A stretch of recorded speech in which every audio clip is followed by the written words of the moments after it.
नमस्कार, मैं आश्रुति वोहरा और आप देख रहे हैं नेक्स्ट 9 न्यूज। आपका बहुत बहुत स्वागत हमारे इस खास प्रोग्राम सियासी सच में। बात करने जा रहे हैं बिहार के बदलते समीकरण के बारे में, क्योंकि लोकसभा चुनाव 2024 खत्म हो चुका है, परिणाम सामने आ चुके हैं, एनडीए गठबंधन की सरकार बन चुकी है। लेकिन गठबंधन की सरकार बनने के बाद भी बिहार में कहीं ना कहीं राजनीतिक हलचल तेज है और बिहार की कुछ ऐसी सीटें हैं जिन सीटों पर इस बार निर्दलीय प्रत्याशियों ने जीत दर्ज की है। उसमें से एक सीट है पूर्णिया की लोकसभा सीट। वो पूर्णिया की लोकसभा सीट जिस सीट पर इस बार पप्पू यादव ने जीत दर्ज की, और पप्पू यादव की जीत दर्ज करने के बाद ही पूर्णिया में वो लगातार एक्शन मोड में दिखाई दे रहे हैं। बिहार में जिस प्रकार से इस बार समीकरण बदला है, जेडीयू के खाते में 12 सीटें गई, आरजेडी के खाते में जिस प्रकार से आरजेडी उम्मीदें लगा रही थी उतनी सीटें तो नहीं गई, लेकिन आरजेडी का जो समीकरण है और आरजेडी के खेमे में अब कहीं ना कहीं हलचल पैदा करने के लिए पप्पू यादव ने बड़ा दांव चल दिया है। जी हाँ, आपको बता दें कि हाल ही में प्रियंका गांधी और पप्पू यादव ने मुलाकात की। पप्पू यादव को प्रियंका गांधी ने उनकी सफलता के लिए, उनकी जीत के लिए बधाई दी,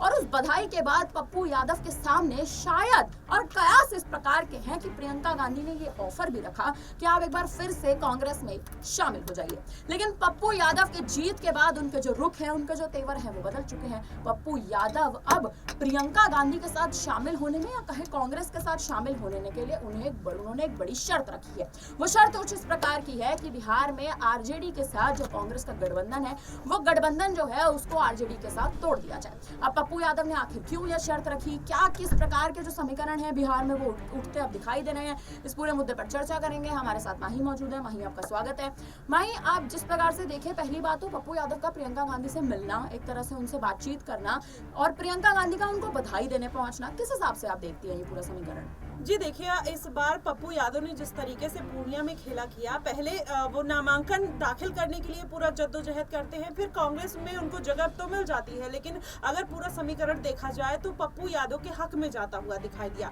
और वहीं 4 सीटों पर आरजेडी सिमट कर रह गई और पप्पू यादव जिस जिद पर अड़े थे कि पूर्णिया से ही चुनाव लड़ेंगे, और आखिर में उन्होंने करके दिखाया। अब प्रियंका गांधी से अगर उनकी मुलाकात की बात किया जाए तो कहीं ना कहीं जब पप्पू यादव लगातार आरजेडी के ऊपर हमलावर थे, तब भी यही बात निकल कर आई थी कि कांग्रेस पार्टी को उनको सह दे रही है, लेकिन पीछे से अखिलेश प्रताप सिंह ये बात कहते हुए नजर आए कि पप्पू यादव कौन है, वो दिल्ली नहीं आए, किसी भी तरीके की फॉर्मेलिटी उन्होंने नहीं की, इस तरीके की तमाम बातें कहते हुए नजर आए थे। तो ये पूरा जो समीकरण देखेंगे, कहीं ना कहीं प्रियंका गांधी से मुलाकात करना, अब पप्पू यादव का ओहदा कांग्रेस पार्टी में बढ़ता हुआ नजर आ रहा है, और आरजेडी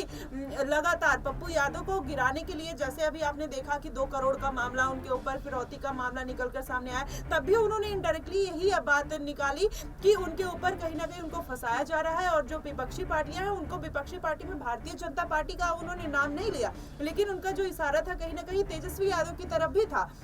तो ऐसे में जो समीकरण बन रहे हैं, और प्रियंका गांधी के साथ मुलाकात उनके यही समीकरण बना रहे हैं कि उनकी जो पैठ है कांग्रेस पार्टी में मजबूत होती हुई दिखाई दे रही है। उनकी पैठ जो है कांग्रेस पार्टी में मजबूत होते दिखाई दे रही है, लेकिन पप्पू यादव आखिर आरजेडी को क्यों गिराने की कोशिश कर रहे हैं, ये एक बहुत बड़ा मुद्दा बनता है। क्योंकि ना तो लालू यादव और ना तो तेजस्वी यादव, दोनों ने ही अभी तक पप्पू यादव पे आप देखें ना तो कोई रुख बदलने की कोशिश की, ना ही उन्हें आरजेडी में आने का ऑफर दिया। तो क्या पप्पू यादव एक तरह से आरजेडी का बिहार में वोट बैंक काटने की कोशिश कर रहे हैं? क्योंकि उन्हें ऐसा लगता है, माही, अगर आप देखें कि नीतीश कुमार, अगर आप देखें पलटते हैं तो नीतीश कुमार जाएंगे आरजेडी की तरफ, तो आरजेडी कहीं ना कहीं मजबूत होती नजर आ सकती है। क्योंकि आप देखें नीतीश कुमार को कोई पद नहीं दिया गया इस बार केंद्र में, तो कहीं ना कहीं नीतीश कुमार पे कयास लगाया जा रहा है कि आने वाले समय में वो पलटी मार सकते हैं। तो क्या नीतीश कुमार की पलटी जो है वो कहीं ना कहीं तेजस्वी यादव और लालू यादव की जो पार्टी आरजेडी है उसको मजबूती दे सकती है, और उसी के वोट काटने के लिए क्या पप्पू यादव इस तरह के तमाम तरह के बयान दे रहे हैं? देखिए श्रुति, इसमें कोई दो राय नहीं है। जब पूर्णिया सीट पर बीमा भारती को आरजेडी की तरफ से उम्मीदवार उतार दिया गया, इंडिया गठबंधन के साथ पप्पू यादव को भी पता था कि तेजस्वी के रास्ते अच्छे हैं, तो ऐसे में उनको नहीं उतरना चाहिए था। लेकिन कहीं ना कहीं जिद की वजह से, या पप्पू यादव के जो डिसीजन थे वो तेजस्वी के लिए एकदम पूरे क्लियर थे कि मैं उतरूंगा पूर्णिया सीट पे, चाहे बीमा भारती हो या कोई भी प्रत्याशी हो, उनको उस चीज से कोई मतलब नहीं था, और सारी चीजें उन्होंने दरकिनार कर दी थी। और वही रीजन है कहीं ना कहीं तेजस्वी यादव के साथ उनके खटास को और बढ़ना। जब आरजेडी से भी वो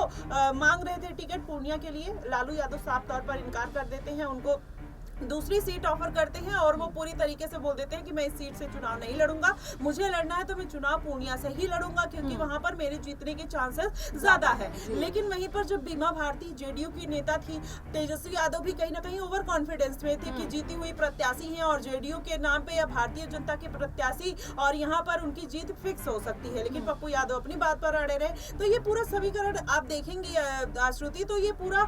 जिस तरीके से मामला निकल कर आया, तेजस्वी यादव और कहीं ना कहीं पप्पू यादव के जो बीच की खटास है यहीं से बढ़नी और ज्यादा चालू हो गई। ऐसे में जब कांग्रेस पार्टी ने डिनाई कर दिया, तेजस्वी यादव को यही लगा कि कांग्रेस पार्टी जब नहीं कर रही है फिर भी पप्पू यादव हमारी पार्टी को बदनाम करने के लिए ऐसे दांवपेच चलते हुए नजर आ रहे हैं और ये खाई कहीं ना कहीं और गहरी होती दिखाई दी। लेकिन अब देखिए समीकरण बदल गया, 4 सीटों पर आरजेडी सिमट कर रह जाती है। पप्पू यादव एक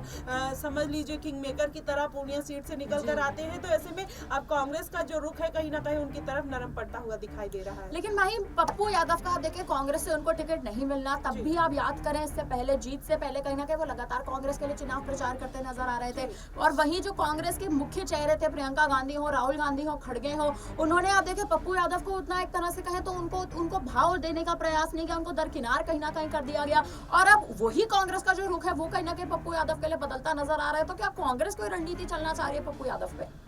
देखिए इसमें कोई दो राय नहीं है। जब आपने देखा होगा एक वीडियो वायरल हुई थी जब पप्पू यादव कांग्रेस पार्टी में शामिल होते हैं और वहां पर जाके शपथ लेते हैं तो वहां पर पप्पू यादव के नाम के नारे लगने चालू हो जाते हैं। तो कांग्रेस पार्टी साफ तौर पर इनकार कर देती है कि पप्पू जी यहाँ पर ऐसे नारे मत लगाइए, आप अपने नाम के नारे बाहर जाके लगवाइएगा, हमारी पार्टी में ये सब अलाउ नहीं है। लेकिन वही कांग्रेस पार्टी अगर कोई और प्रत्याशी जीत कर आता है जिनको लगता है कि वो दमदार प्रत्याशी है तो वो रुख कहीं ना कहीं बदलता हुआ नजर आता है। तो ऐसे में तब कांग्रेस पार्टी को भी नहीं लग रहा था, उनको जरूरत थी पप्पू यादव का जनाधार था, लेकिन इतना नहीं पता था कांग्रेस पार्टी को कि पप्पू यादव पूर्णिया से जीत दर्ज कर लेंगे। नहीं तो जो तवज्जो उनको नहीं दी गई थी और जो अब मिल रही है वो उस समय ही मिलती और कांग्रेस भी इसी तरीके से जोरों शोरों से चुनाव प्रचार में जुट जाती। लेकिन वहां पर आरजेडी का कैंडिडेट था तो मे भी कांग्रेस ने पीछे से वार करना जरूरी समझा, ना कि सामने से आकर, और वो अगर वार करते तो कहीं ना कहीं तेजस्वी यादव और गठबंधन पर कहीं ना कहीं असर पड़ता, तो जिसकी वजह से वो पप्पू यादव को एक किनारे में ले जाकर ये रणनीति बनाकर और पूर्णिया पर जीत हासिल करते हुए नजर आते हैं। खैर अब देखना ये है कि पप्पू यादव ने जिस प्रकार से इस बार कहीं ना कहीं शर्त जो प्रियंका गांधी के आगे रखी है या फिर उनकी जो ये शर्त है उस शर्त को अगर आप पूरे एक तरह से समीकरण के तौर पर समझें और दर्शकों को कहीं ना कहीं समझाएं कि पप्पू यादव की कांग्रेस में वापसी तभी होगी जब आरजेडी के गठबंधन में फूट पड़ती नजर आएगी और आरजेडी में कहीं ना कहीं फूट तभी पड़ेगी जब कांग्रेस आरजेडी के साथ एक तरह से जिस प्रकार से एनडीए कहीं ना कहीं अब जो एनडीए का कहीं ना कहीं जो एक गठबंधन है जेडीयू के साथ, वो गठबंधन आने वाले समय में टूट सकता है। कांग्रेस के गठबंधन में, महागठबंधन में आरजेडी की पार्टी शामिल है, लेकिन आरजेडी के गठबंधन को तोड़ना ये पप्पू यादव कहीं ना कहीं रणनीति जो है वो चलते दिखाई दे सकते हैं। हालांकि पप्पू यादव का इस बार निर्दलीय चुनावी मैदान में उतरना कहीं ना कहीं कयास नहीं लगाए जा रहे थे कि कांग्रेस से उनका टिकट काटा जाएगा, लेकिन नीतीश कुमार अगर पलटते हैं और आने वाले समय में बिहार में मुख्यमंत्री गद्दी को छोड़ते नजर आते हैं तो पप्पू यादव की जो रणनीति है वो अपनी रणनीति में कहीं ना कहीं सफल होते साफ तौर पर दिखाई देंगे, क्योंकि नीतीश कुमार हमेशा से पलटू राम का टैग लेके तो घूमते रहे हैं, लेकिन अब वही नीतीश कुमार क्या एक बार फिर से एनडीए को धक्का देके एनडीए से बगावत करके क्या एक बार फिर से आरजेडी में शामिल होंगे या विपक्षी गठबंधन में शामिल होंगे, जो रणनीति पप्पू यादव नहीं चाहते हैं। फिलहाल इस पर आपको क्या लगता है, आप हमें कमेंट करके जरूर बताइएगा। बाकी तमाम बड़ी खबरों के लिए बने रहिए हमारे साथ, देखते रहिए